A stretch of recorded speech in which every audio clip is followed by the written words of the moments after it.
kasih sudah datang, dan juga yang lainnya. Baik Bapak Ibu saudara kasih Tuhan, kita akan melanjutkan firman Tuhan yang minggu lalu kita sudah masuk kitab Tesalonika, dan selama beberapa ke depan tetap Tesalonika, minggu depan Mbak Yukroli juga akan menyampaikan firman Tuhan juga dari Tesalonika dan seterusnya. Masih ingat firman Tuhan minggu lalu yang disampaikan? Apa temanya? Menjadi jemaat yang ideal. Ada 4 ciri menjadi jemaat yang ideal. Yang satu, jemaat yang terpilih. Yang kedua, jemaat yang menjadi teladan. Yang ketiga, jemaat yang bersemangat. Yang keempat, ya, hari ini kita teruskan, kita lanjutkan dengan yang kedua. Jemaat yang ideal itu adalah jemaat yang menjadi teladan. Kembali kita baca 1 Tesalonika pasalnya yang pertama. Mari kita kembali perhatikan 1 Tesalonika ayatnya 2 saja, mulai ayat kedua sampai ayatnya yang ke-10. Ayat ke-10. Wanita memulai ayat yang kedua dan pria ayat ketiga, dan nanti kita bersama-sama khususnya di ayat yang ke-7. Yang ke-7 baca dulu selesai, baru ulangi lagi ayat ke-7 bersama-sama. Ya, sudah 2, 3 ya. Kami selalu mengucap syukur kepada Allah karena kamu semua dan menyerahkan dalam doa kami. Sebab kami selalu mengingat kebenjaminanmu, usahamu dan ketekunan pengharapanmu kepada Tuhan kita Yesus Kristus di hadapan Allah dan Bapa kita.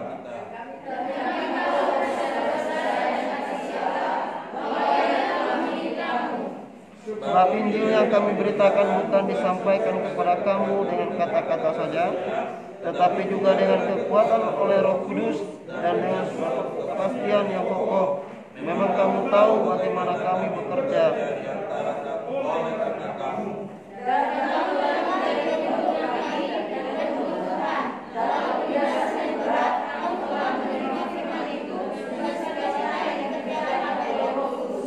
Sehingga kamu telah menjadi teladan untuk semua orang yang percaya di wilayah Makedonia dan Akaya.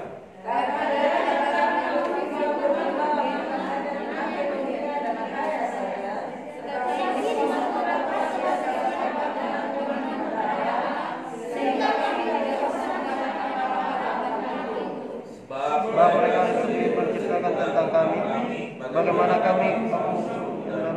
kamu berbalik dari berhala kepada Allah untuk melayani Allah yang hidup dan yang benar.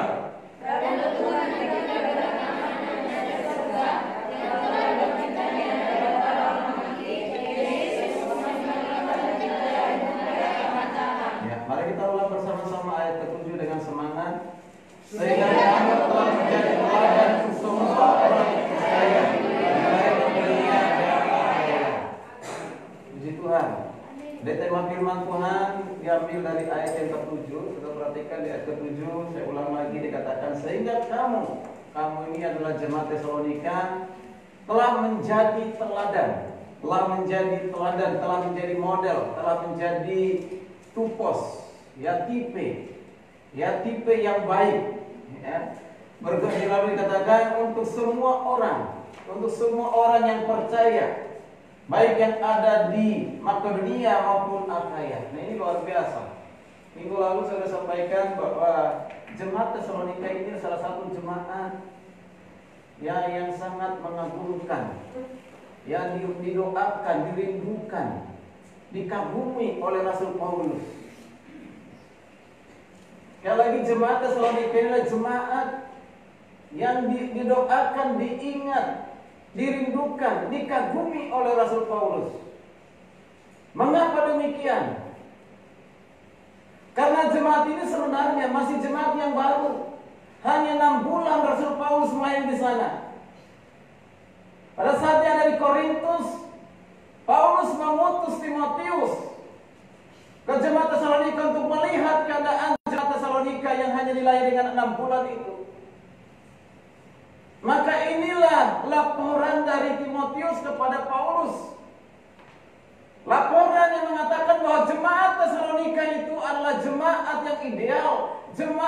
sangat mengagumkan, jemaat yang hebat, yang luar biasa. Bahkan dikatakan jemaat yang sudah menjadi teladan.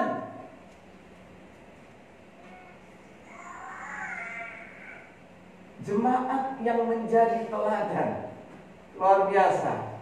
Namun minggu lalu yang saya sampaikan, jemaat itu adalah jemaat yang dipilih oleh Allah. Tuhan yang menentukan sebelum dunia dijadikan. Sebelum saudara ada, sudah ada dalam rencana Tuhan. Lalu keselamatan pemilihan itu digenapi pada saat Yesus datang ke dunia ini, mati di kayu salib. Lalu dia bangkit hari yang ketiga, sudah naik ke surga. Itu dinyatakan dalam kedatangan Yesus Kristus yang pertama. Lalu dikerjakan oleh Roh Kudus.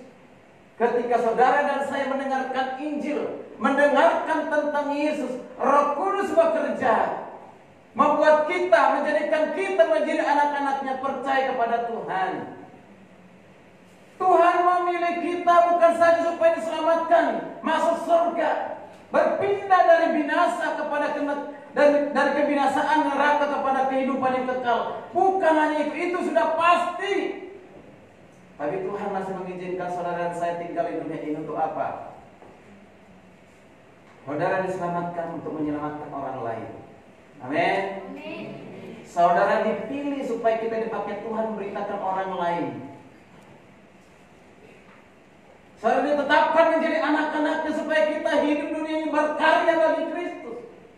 Bagaimana cara kita berkarya bagi Kristus? Yang kedua, jemaat yang ideal yang sudah dipilih oleh Tuhan adalah jemaat yang menjadi teladan. Lalu apa yang kita teladani dari Tuhan Yesus? Apa yang kita teladani dari jemaat Tesalonika? Apa yang kita teladani dari Rasul Paulus? Apa yang kita teladani dari pemimpin-pemimpin rohani yang lebih dewasa, yang lebih dahulu percaya dan melayani, yang hari ini akan menjadi berkat bagi kita?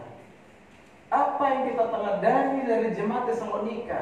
Tentu jemaat Tesalonika, apa yang kita teladani dari Rasul Paulus pimpinnya? Apa yang kita teladani dari Rasul Paulus? Rasul Paulus berarti meneladani Yesus yang dia percaya, yang dia layani itu. Dan turun keteladanan itu dari mana? Pertama adalah Tuhan yang mereka percaya, yaitu Yesus Kristus yang berkuasa di bumi dan di surga. Turun atas Paulus, dan dari Paulus kepada Timotius, kepada Silas, kepada yang lain, kepada jemaat Tesalonika, dan termasuk kepada kita semuanya. Amin. Ada 5 hal yang harus kita teladani dari jemaat Tesalonika. Tadi saya sampaikan hanya 3 saja. Yang pertama, jemaat ini adalah jemaat yang menyambut firman Tuhan dengan sukacita. Apa? Menyambut firman Tuhan dengan sukacita. Lalu yang kedua, jemaat ini adalah jemaat yang misioner, jemaat yang terlibat dalam penginjilan. Lalu yang saya perhatikan, jemaat ini adalah jemaat yang menjadi penurut. Karena mereka turut menuruti Tuhan, maka juga menuruti pemimpinnya. Pemimpin rohani dari jemaat Tesalonika siapa? Ada Timotius di sana, ada Paulus di sana, ada Silas di sana. Banyak di sana pemimpin pada saat melayani. Dan termasuk juga ada Lukas pada saat di Korintus. Luar biasa Tuhan. Luar biasa. 3 hal ini yang menjadi pembelajaran buat kita hari ini, supaya kita bisa mengoreksi apakah kita selama ini sudah menjadi jemaat yang menjadi teladan di tengah-tengah lingkungan keluarga kita, dalam pelayanan, di lingkungan di mana kita bekerja, atau di lingkungan masyarakat, terutama di lingkungan orang-orang percaya. Apakah kita sudah menjadi teladan justru, atau menjadi batu sandungan? Menjadi batu sandungan karena ucapan kita, perkataan kita, karena setiap tindakan kita. Yang hari ini kita berkata A, besok berubah jadi B. Hari ini kita hanya 1 kata, tapi besok bisa 2 kata, 3 kata, sehingga menjadi batu sandungan kepada orang lain. Berarti kita sudah menjadi teladan. Apakah saudara siap menjadi jemaat yang teladan? Amin. Baik, saya dan kita semua belajar untuk menjadi teladan. Mari kita perhatikan. Terima kasih Tuhan. Jadi jemaat Tesalonika saya mau sampaikan pada saat itu kondisinya bukan aman-aman, bukan kondisi yang tenang. Situasinya aman dan kondisi tidak, saudara kasih Tuhan. Ketika Timotius datang ke jemaat Tesalonika itu kondisinya mereka dalam keadaan ditindas, menderita karena imannya kepada Yesus. Di sana banyak orang-orang Yahudi yang iri dengan kekristenan pada saat itu, sehingga berusaha menghambat mereka, bahkan menggunakan preman-preman pasaran untuk menghajar, menganiaya mereka jemaat pada saat itu. Ternyata preman-preman pasaran itu bukan hanya sekarang. Di Alkitab sudah ada, saudara nanti baca di Kisah Para Rasul. Ya, di Kisah Para Rasul ketika saya baca Kisah Rasul 17:1-9. Jadi orang-orang Yahudi itu menggunakan preman-preman pasaran untuk menganiaya jemaat Tesalonika. Tapi apa yang terjadi dalam kondisi seperti itu? Mereka ditindas, mereka menderita karena imannya kepada Kristus. Apakah mereka loyo? Apakah mereka kehilangan semangat? Apakah mereka mundur dari Tuhan? Tidak, justru mereka semakin semangat untuk mengikut Tuhan. Luar biasa. Mengapa demikian? Karena membiarkan kekuatan Roh Kudus yang memimpin mereka, memberikan hati mereka, pikiran mereka, hidup mereka dituntun oleh kuasa Roh Kudus. Itulah membuat mereka tidak takut. Itulah membuat mereka berani. Itulah membuat mereka menjadi seorang misionaris, menjadi penginjil. Luar biasa. Sekarang ini kita masih dalam keadaan yang aman, terkendali. Belum seperti negara-negara Timur Tengah, Afghanistan,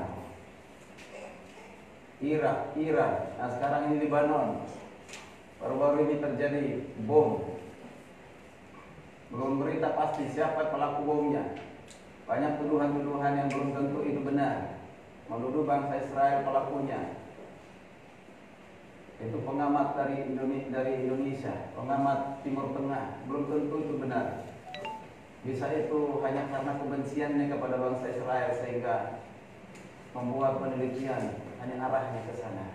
Belum tentu, tapi itu semua Tuhan tahu.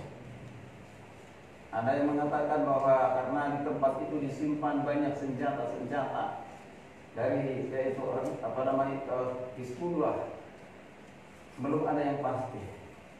Tapi saya percaya di balik peristiwa itu ada maksud Tuhan. Amin. Memang dunia ini mungkin semakin baik tapi semakin jahat, luar biasa. Maka saya katakan Indonesia, negara kita masih aman.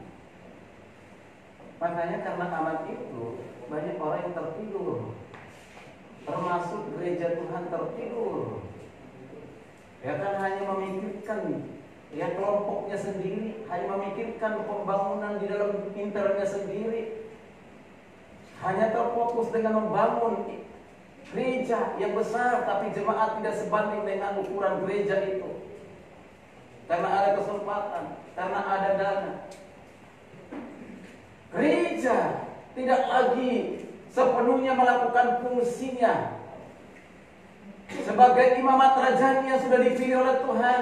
Gereja ditetapkan oleh Tuhan di tengah-tengah dunia ini dengan segala goncangannya, dengan segala godaannya. Tapi Tuhan mau dalam kondisi seperti itu supaya gereja ini tetap bertumbuh menjadi besar. Amin. Dimulai dari siapa? Dari kita, jemaat Tuhan, yaitu menjadi teladan. Mari kita perhatikan. Tadi dikatakan yang pertama, dari apa yang kita lihat dari jemaat Tesalonika sehingga mereka dikatakan menjadi jemaat Tesalonika, menjadi jemaat teladan, menjadi jemaat panutan. Ada juga yang satu jemaat di Filipi. Mungkin saya pernah khotbahkan itu. Kemudian juga dikatakan dikasihi, diingat, didoakan, dirindukan oleh Rasul Paulus. Bahkan pemimpin mereka pun dirindukan oleh jemaat ini. Diingat, didoakan. Luar biasa. Bahkan menjadi jemaat, menjadi tim kerja dari Rasul Paulus dalam mengembangkan pekerjaan Tuhan, pelayanan Tuhan. Jemaat yang dikagumi. Apa yang patut kita teladani di masa kini dari jemaat Tesalonika ini? Kalau kita perhatikan di ayat ke-6, Fokus kita di ayat ke-6. Coba kita perhatikan ke-6. Kita tolong Pak Irman untuk membaca ayat ke-6. Demikian firman Tuhan. Dan kamu telah menjadi penurut kami dan penurut Tuhan. Dalam penindasan yang berat kamu telah menerima firman itu dengan sukacita yang dikerjakan oleh Roh Kudus. Perhatikan baik-baik. Dikatakan dalam penindasan. Dalam penindasan yang berat, kamu telah menerima firman itu dengan apa? Dengan menangis atau dengan ketakutan? Dengan sukacita. Saya sangat memperhatikan di sini yang luar biasa. Itu dikatakan dalam penindasan yang berat. Berarti penindasan yang mereka alami itu tidak setengah-tengah. Bukan ditindas hanya karena hari ini apa yang mereka akan makan dan minum. Bukan. Mereka dalam penindasan bukan karena di mana saya akan tinggal. Mereka dalam penindasan bukan karena rumahnya banjir. Mereka dalam penindasan bukan karena kekurangan makan dan minum. Bukan. Bukan karena angin dan badai. Bukan karena diputus oleh pacar, ditinggalkan oleh kekasih. Bukan karena dimarah oleh suami, dimarah oleh istri. Bukan penindasannya seperti itu. Bukan karena sekian lama berdoa supaya memiliki calon suami, calon istri, tapi belum kunjung. Bukan. Bukan penindasan karena saudara dimarah, ditegur oleh pimpinan saudara. Bukan. Bukan penindasan karena kita kehilangan sesuatu. Bukan. Tapi penindasan yang mereka alami karena iman mereka kepada Yesus Kristus. Mereka harus mengalami penindasan yang sangat berat. Jemaat ini bukan jemaat yang cengeng. Kita ini kalau ada persoalan sedikit aja, kadang-kadang kita menjadi jemaat yang cengeng, khawatir, cemas, ya, mulai meninggalkan ibadah, meninggalkan doa, meninggalkan pelayanan. Baru persoalan seperti itu aja. Perasaannya terganggu, sudah nggak mau beribadah, sudah nggak mau melayani, kehilangan semangat. Baru hal yang seperti itu. Jemaat Tesalonika jauh melebihi dari situ, Bapak Ibu Saudara kasih Tuhan. Tapi apa yang terjadi? Alkitab katakan mereka menyambut firman Tuhan itu dengan sukacita. Apakah hari-hari ini ketika saudara diperhadapkan dengan persoalan masalah apapun itu mengganggu pikiran kita, mengganggu perasaan kita, tetap bersukacita untuk menyambut firman Tuhan?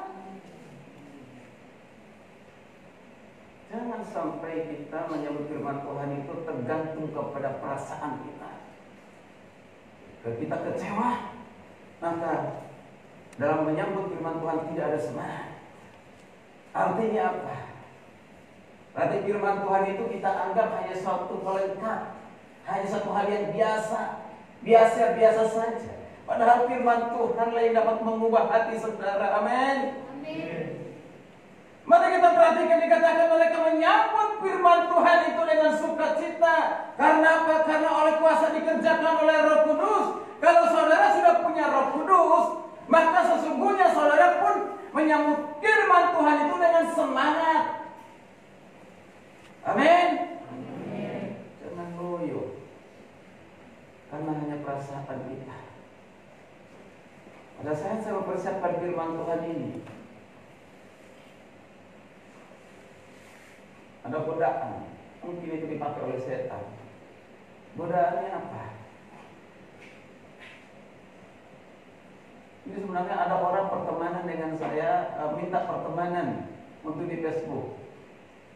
Siapa ini? Kayaknya kenal orang ini. Seorang follower di Dumai. Ya mungkin Ibu Proli ingat itu ya. Ya, namanya sama. Yaitu Eka Dewi Sabta. Karena minta konfirmasi, saya konfirmasi.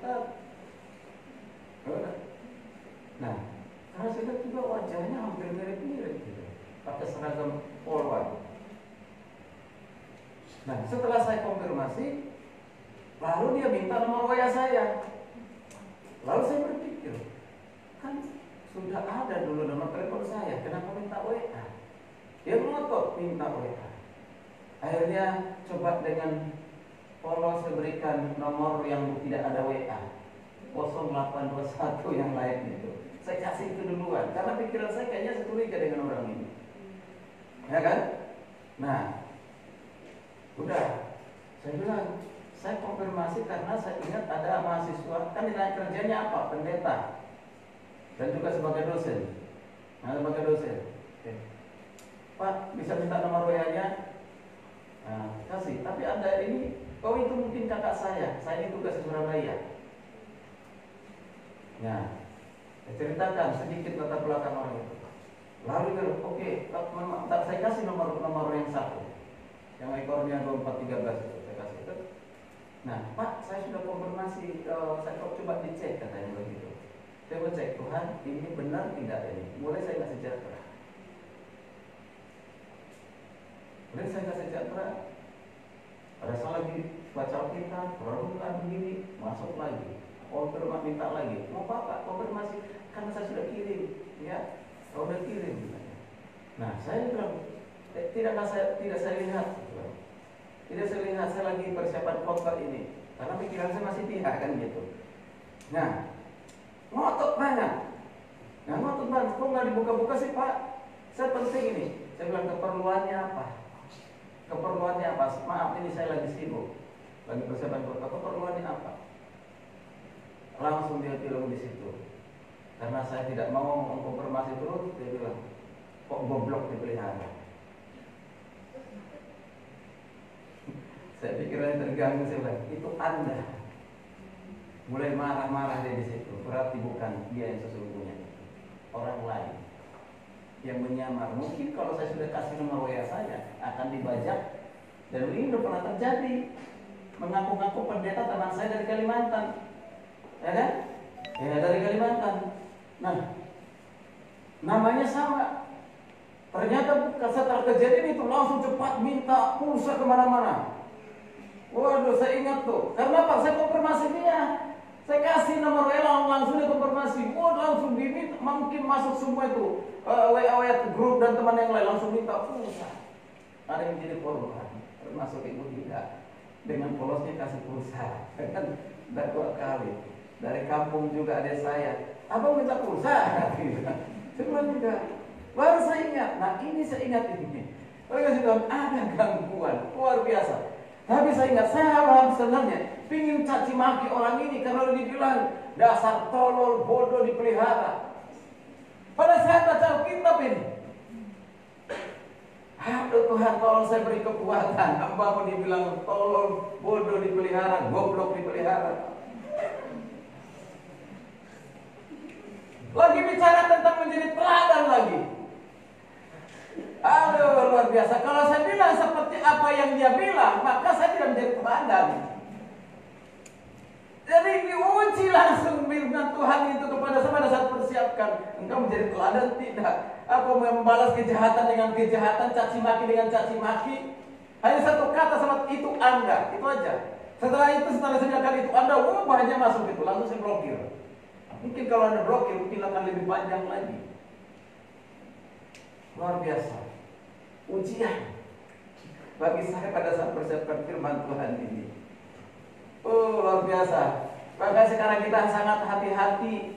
Dunia ini bukannya semakin banyak semakin baik, tapi semakin banyak orang-orang yang kelihatannya baik awalnya, ramah, sopan. Sebenarnya saya sudah mulai curiga ketika bilang shalom, apa kabar? Tapi nggak ada balas shalom, apa kabar? Nggak ada kata puji Tuhan, nggak ada. Tapi ngotot minta itu. Masih saya di sini kasih Tuhan. Dalam kondisi seperti ini kita dituntut menjadi teladan.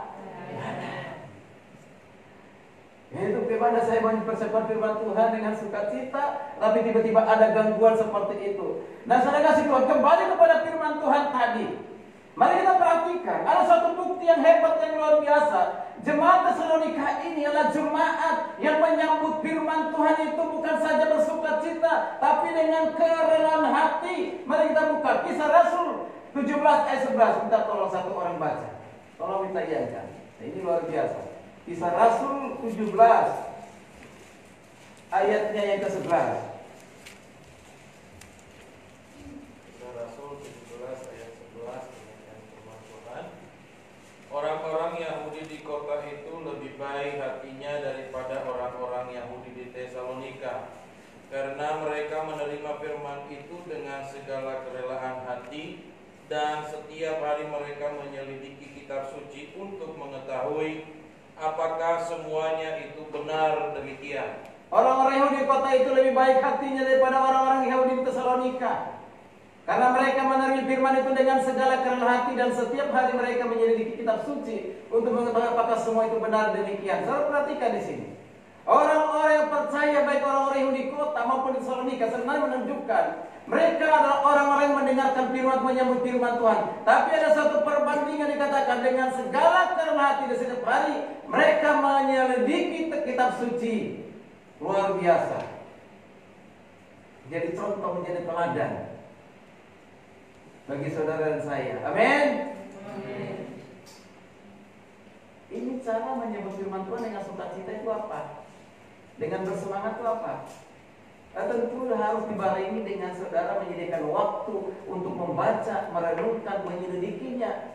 Bukan saja pada saat di gereja konsentrasi, tetapi juga pada saat kita ada di rumah masing-masing. Kita bisa membaca Alkitab setiap hari, membaca firman Tuhan setiap hari, tanpa disuruh, tanpa diperintah. Jangan baca Alkitab karena diperintah. Jangan baca Alkitab karena ada tugas. Jangan baca Alkitab karena itu adalah suatu konsekuensi karena kita melakukan pelanggaran di asrama. Disuruh baca Alkitab lalu pindahkan. Nah, ada nikmatnya. Saudara tidak akan mendapatkan sesuatu kalau dengan demikian. Tapi ketika saudara bersemangat dengan penuh sukacita, dengan kerelaan hati, dengan kerja keras, maka firman Tuhan itu akan mengalir. Amin. Tuhan, apa yang hendak Tuhan katakan kepada saya hari ini? Bicara. Aku telah siapkan hatiku, pikiranku. Apapun kata firman Tuhan, saya tidak akan pernah koreksi. Yang mengoreksi firman Tuhan, tapi aku mengoreksi diriku. Amin. Jadi sekali lagi saya mengatakan, dalam segala situasi, kondisi apapun, mari kita belajar dari jemaat Tesalonika tetap menyambut firman Tuhan dengan sukacita. Ini yang pertama. Lalu yang kedua, ayat kedua, ayat ke-8. Kita perhatikan ayat ke-8. Satu orang silakan baca ke-8. Kembali kepada kitab Tesalonika tadi. Ayat ke-8. Karena di antara kamu firman Tuhan bergema bukan hanya di Makedonia dan Akhaya saja, tetapi di semua tempat telah tersiar kabar tentang imanmu kepada Allah, sehingga kami tidak usah mengatakan apa-apa tentang hal itu. Perhatikan di ayat 8 ini, perhatikan ungkapan yang dikatakan di antara kamu firman Tuhan. Injil telah bergema, Injil telah terdengar, tersiar kabar tentang imanmu, iman mereka kepada Yesus yang sudah mati dan bangkit itu, yang akan datang kembali itu. Itulah yang diberitakan oleh Rasul Paulus, dan itulah yang mereka dengar. Dan apa yang mereka dengar itu, itulah yang mereka beritakan. Luar biasa. Ternyata jemaat Tesalonika ini bukan hanya sebagai pendengar penyambut firman, tapi bagaimana firman Tuhan itu mengubah kehidupan mereka, lalu bagaimana firman Tuhan itu membuat mereka bersemangat untuk memberitakan iman mereka, memberitakan firman, memberitakan Injil. Itulah saya mesti katakan, apa yang kita teladan dari jemaat Tesalonika ini. Yang kedua, mereka menjadi teladan dalam hal pemberitaan Injil. Mereka menjadi teladan ini karena mereka menjadi jemaat yang misioner. Mereka peduli keselamatan jiwa-jiwa orang lain. Mereka bukan hanya memikirkan keselamatan diri sendiri, ketenangan, ketentraman diri sendiri, tidak sekalipun dalam penindasan, tapi mereka tetap memperdulikan orang lain, memperdulikan keselamatan orang lain. Jadi tidak fokus dengan pikiran persoalan masalahnya sendiri. Apa yang saya makan hari ini? Apa yang saya minum hari ini? Perasaan saya sangat sakit, disakiti oleh orang lain. Lalu tidak ada semangat dalam hidup untuk menjadi saksi kepada orang lain. Ketika orang lain punya persoalan masalah, bisa bantu saya bahwa saya tidak punya persoalan masalah. Hanya Yuhan punya persoalan masalah. Saya sendiri punya persoalan masalah. Kalau aku punya persoalan masalah, bagaimana mungkin aku bisa menolongmu? Kalau saudara pada saat ada persoalan masalah apapun itu, tapi saudara bisa menyediakan waktu untuk menolong orang lain yang bermasalah juga punya beban, itu namanya hebat. Amin. Itu namanya luar biasa. Tapi kalau saudara menghindar terus karena punya persoalan masalah kita, lalu menghindari orang lain untuk mohon pertolongan kepada kita, lalu kita biarkan saja, maka boro-boro beritakan Injil, mungkin kita akan justru mengatakan, you punya persoalan, saya juga punya persoalan. Mari datang aja kepada Tuhan, aku pun datang kepada Tuhan. Bapak Ibu dikasih Tuhan, jemaat Tesalonika dalam penindasan dikatakan firman Tuhan bergema. Di kota Tesalonika itu ada dikatakan Makedonia, Akaya, berarti sangat luas. Penindasan tidak menjadi suatu penghambat buat mereka untuk memberitakan Injil, tapi justru semakin bersemangat, semakin ditindas, semakin bersemangat, semakin dihambat, semakin merambat. Pada saat itu saya kasih Tuhan, ada pemberita-pemberita Injil palsu, ada pengkhotbah palsu. Mereka coba mempengaruhi jemaat ini dengan Injil yang lain itu, dengan tujuannya supaya mendapatkan upah, hanya untuk mendapatkan uang, mendapatkan duit. Tapi luar biasa, mereka tidak mudah dan tidak mau dipengaruhi oleh pengkhotbah, pendeta-pendeta kalau zaman sekarang yang palsu ini. Mengapa? Karena mereka bergantung kepada kekuatan Roh Kudus dan mereka hanya percaya kepada pemimpinnya itu Rasul Paulus yang lain pada saat itu. Amin. Luar biasa. Jadi mereka jemaat yang meneruskan apa yang mereka terima. Seperti dikatakan 2 Timotius 2:2, minta tolong baca 2 Timotius 2:2. Ini yang dilakukan oleh jemaat Tesalonika. 2 Timotius 2:2. 2 Timotius 2:2, apa yang telah engkau dengar daripadaku di depan banyak saksi, percayakanlah itu kepada orang-orang yang dapat dipercayai, yang juga cakap mengajar orang lain. Perhatikan ayat ini baik-baik.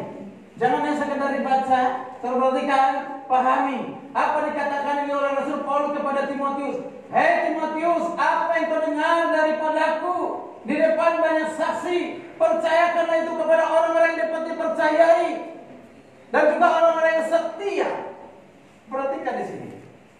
Paulus mendapatkan suatu berita Injil dari Yesus ketika dia ditangkap, ya diubah dari penjahat menjadi penginjil.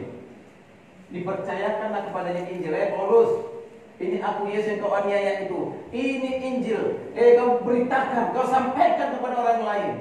Lalu itu yang sama harapan dari Paulus kepada Timotius. Hei Timotius, apa yang kau dengar daripada aku, yaitu Injil Kristus, sampaikan itu cuma kepada orang lain yang cakap mengajar, yang setia. Sampaikan, teruskan. Ada estafet.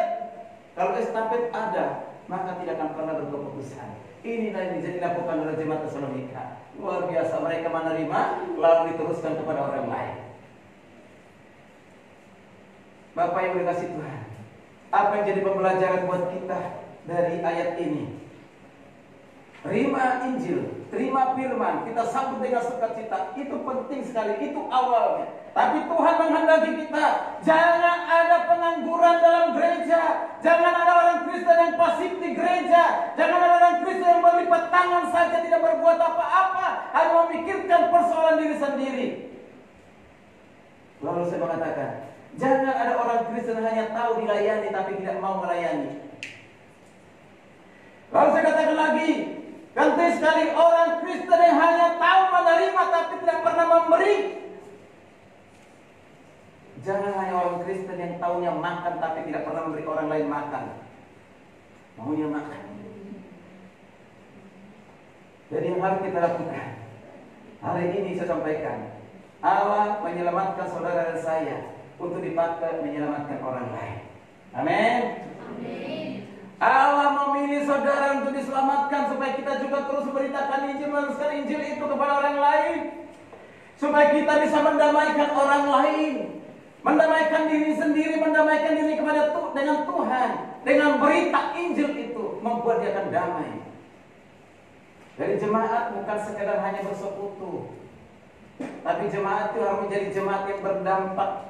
Jemaat yang bisa membawa dampak bagi banyak orang. Ini yang harus menjadi bagian dari kehidupan kita. Jemaat yang merindukan jiwa-jiwa terhilang untuk beritakan Injil. Maka saya sangat sedih sekali dan kecewa kalau ada orang PPL pulang praktek pelayanan selama 6 bulan, lalu saya lihat laporannya tidak ada laporan penginjilan, yang hanya sebagai WL, singer, pemain musik. Mana penginjilannya? Tidak menginjil, Pak. Sibuk dengan yang lain. Saudara ngasih Tuhan. Mau katakan denyut jantungnya Tuhan itu apa? Kalau seumpama Tuhan itu punya denyut jantung, jiwa, cari jiwa, cari jiwa, cari jiwa, cari jiwa. Maka saya berharap jemaat ini Immanuel, sekalipun saudara hanya 1 tahun di sini karena saudara di asrama, tapi firman Tuhan disampaikan di tempat ini semua firman Tuhan yang bermutu, yang berbobot. Saya sudah banyak mengikuti khotbah-khotbah di gereja, di YouTube. Kadang-kadang ada isinya, hanya cerita-cerita tentang pengalaman hidupnya, cerita tentang kesaksian-kesaksiannya, cerita tentang hanya berkat dan yang lain. Agak kurang presentasinya, bagaimana memotivasi jemaat supaya beritakan Injil. Hari ini kau punya masalah, apa masalahmu? Datang kepada Tuhan. Tuhan akan tolong. Khotbah-khotbah yang seperti itu. Engkau hari ini menjadi orang miskin, percaya besok kau menjadi orang kaya. Yang penting kasih perpuluhanmu. Kok Tuhan disokong dengan perpuluhan? Mari diberkati. Berikan perpuluhan bukan supaya kita diberkati, tapi karena kita taat. Amin. Jadi bersyukur. Kalau saya katakan, saya mengatasi hati untuk membuat orang khotbah di tempat ini. Karena selalu ada temanya supaya terarah. Saudara catat, ini lebih dari kuliah. Saudara catat, suatu saat saudara bisa khotbahkan, sampaikan kepada orang lain. Amin. Yang terakhir, yang ketiga, mari kita perhatikan 6A. Kembali ke 6A. Kita tolong baca 6A. Apa yang harus kita teladani dari jemaat Tesalonika? Jemaat Tesalonika itu yang pertama tadi menyambut firman Tuhan dengan sukacita. Lalu yang kedua, mereka menjadi jemaat misionaris yang memberitakan Injil Kristus dengan tidak takut dan gentar. Mereka beritakan dengan semangat sekalipun dalam penindasan. Lalu yang ketiga, kita perhatikan di ayat 6a. Kita tolong kembali baca 6a. Dan kamu telah menjadi penurut kami dan penurut Tuhan. Ya, perhatikan di situ. Ini luar biasa ini. Dan kamu jemaat Tesalonika telah menjadi penurut kami. Kami penurut kami. Itu kata penurut itu lebih tepat sebenarnya peniru, meneladani. Meneladani siapa? Kami ini siapa ini? Rasul Paulus, Timotius, Silas, orang-orang yang melayani pada saat itu menjadi teladan bagi jemaatnya, dan jemaat pun meneladani, meniru kehidupan mereka, kehidupan rohani mereka, cara hidup mereka ditiru.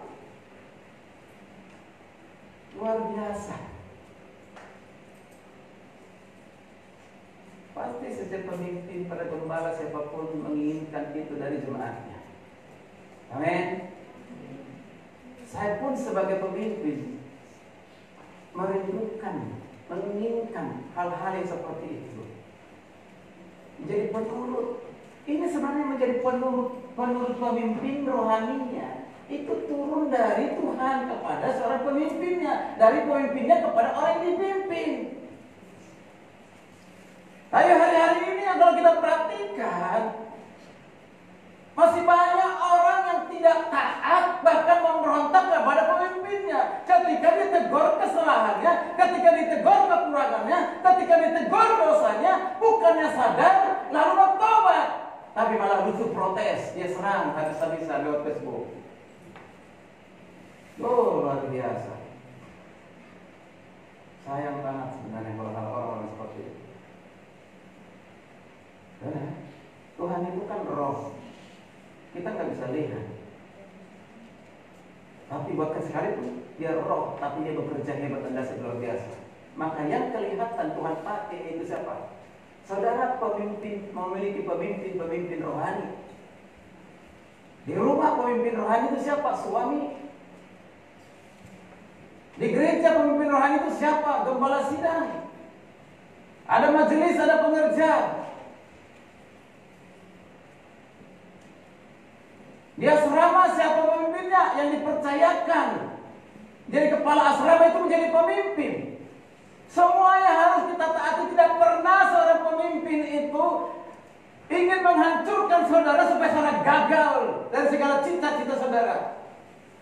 Tapi dengan teguran, dengan marah, itu ada tujuannya karena untuk saudara itu supaya berhasil. Amin. Tapi banyak disalah mengerti, malah menghakimi. Menuduh yang bukan-bukan. Bukan berarti pemimpin itu sudah sempurna, masih banyak kekurangan. Tidak ada pemimpin satupun yang sempurna di dunia ini. Pemimpin yang sempurna itu, gembala yang sempurna itu hanya Yesus Kristus. Amin. Jadi jangan hanya lihat kelemahannya, kekurangannya, tapi lihatlah Tuhan memilih dia untuk menjadi pemimpin, untuk memimpin saudara kepada hal yang lebih baik. Kalau saudara lebih baik dari pemimpin saudara kelak, itu kita bersuka cita juga kita senang. Jadi jangan pernah takut. Kadang-kadang orang bilang engkau tidak pernah bisa seperti aku, hanya akulah seperti aku. Enggak bisa. Harus katakan engkau bisa melebihi dari aku. Amin. Karena Tuhanmu itu dengan Tuhan saya sama-sama yang buat kita untuk melayani sesuai dengan porsi yang Tuhan berikan kepada saudara. Amin. Karena itu, marilah menjadi jemaat penurut kepada pemimpin-pemimpinmu. Amin. Kalau misalnya saya tugaskan si Hermanus, tolong katakan si A, si B, C untuk kerjakan begini. Jangan lihat Hermanusnya, ya. Tapi lihat pekerjaan itu untuk kebutuhan banyak orang. Ada nilainya untuk kepentingan banyak orang. Jangan dulu siapa? Baru semester 6 aja lo PPL dulu ngatur-ngatur. Kecuali dia nggak pernah bekerja, lalu dia tidur dari belakang. Hei Frankie, tolong kerjakan ini dari kipas-kipas, ya kipas-kipas. Frankie, tahu di mana? Kamu bersih-bersih dulu. Nah, kalau dipanggil, Sandro, kamu di mana? Kecuali seperti itu. Maka hari ini juga saya bilang saya pecat dari pemimpin maksudnya. Tapi saya lihat dia juga kerja sendiri dan juga lakukan. Kadang-kadang dia kerjakan sendiri. Sama dengan modelnya Agus ini, Agus Mulia ini. Dia kurang berani untuk menegur orang atau menyuruh orang. Karena dia berpikir, orang punya pengalaman. Dalam pikiran, kalau saya suruh dia, pasti dia nggak mau berontak. Mungkin udah kejadian seperti itu. Maka dia dengan agak susah untuk memerintahkan orang lain. Nah kita sebagai pemimpin, dia mau dilakukan atau tidak, tetap lakukan perintah itu. Amin. Urusannya dengan Tuhan. Tapi kalau udah dikerjakan, ya sudah kita kerjakan. Itulah wibawa dari seorang pemimpin. Halo, mahasiswa. Ada di sini mahasiswa yang senior junior dalam hal lebih pertama belajar firman Tuhan. Yang pertama belajar firman Tuhan itu harus menjadi teladan.